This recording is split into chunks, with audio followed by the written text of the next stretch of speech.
una cartica que yo guardo donde te escribí, que te sueñe que te quiero tanto, que hace rato está mi corazón latiendo por ti, latiendo por ti. Hi viewers, welcome to my YouTube channel. Please subscribe my YouTube channel for latest videos. ఇది గత 15 సంవత్సరాల నుండి జరుగుతున్న సంఘటన. అయితే ఇది ఏమిటంటే మన భారతదేశం పక్కనే ఉన్నటువంటి ఒక దీవిలో జరుగుతున్న యథార్థ సంఘటన.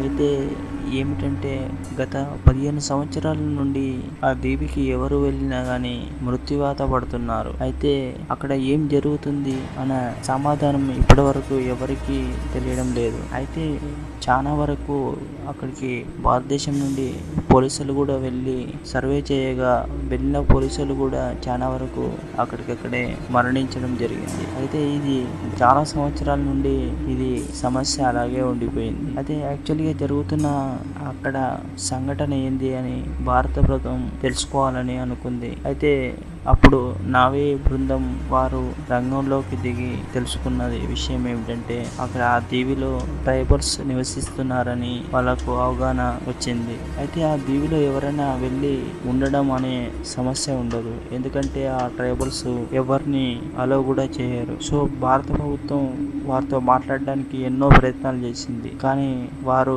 వినేంత టైం కూడా ఇవ్వకుండా వెళ్ళిన మనుషులని చంపేసేవారు. సో ఇలాంటి ట్రైబల్స్ అలాగే బతనివ్వండి అని భారత ప్రభుత్వం కడాఖండిగా చెప్పేసి వాళ్ళను వాళ్ళ భూభాగంలోనే బ్రతకాలని చెప్పేసి వాళ్ళ మీద చేస్తున్నటువంటి సర్వేలను కూడా ఆపేసి వాళ్ళను వదిలేసింది. సో అలాంటి దీవికి మీరు వెళ్ళినా కూడా అక్కడ నుండి మీరు తిరిగి రావడం అనేది చాలా కష్టం. మీరు సముద్రంలోకి వెళ్ళినా కూడా ఏదో ఒక విధంగా ఆ సముద్రంలో ఎదుకుంటూ రావచ్చు, కానీ ఆ దీవికి వెళ్ళిన వాళ్ళు ఇంతవరకు తిరిగి రాలేదు. సో అండమాన్ దీవుల పక్క వంటి ఉన్నటువంటి ఒక చిన్న దీవి అది. సో అలాంటి దీవికి మీరు ఇప్పుడే కాదు ఎప్పుడూ వెళ్ళలేరు, ఎందుకంటే వాళ్ళు మిమ్మల్ని అలో కూడా చేయరు. అయితే రీసెంట్గా జరిగిన సంఘటన ఏమిటంటే భారత ప్రభుత్వం సునామీ తోటి వచ్చిన విపత్తు గురించి వారు ఆహార పొట్లాలు వేసుకుంటూ వెళ్తున్నారు. అయితే వాళ్ళు అన్ఎక్స్పెక్టెడ్ గా ఆ దీవి ప్రాంతానికి వెళ్ళి అక్కడ కొంతమంది ట్రైబల్స్ చూసి ఇక్కడ కూడా ఆహార పొట్లాలు వేద్దామని అనుకున్నారు. కానీ అప్పటికే వాళ్ళు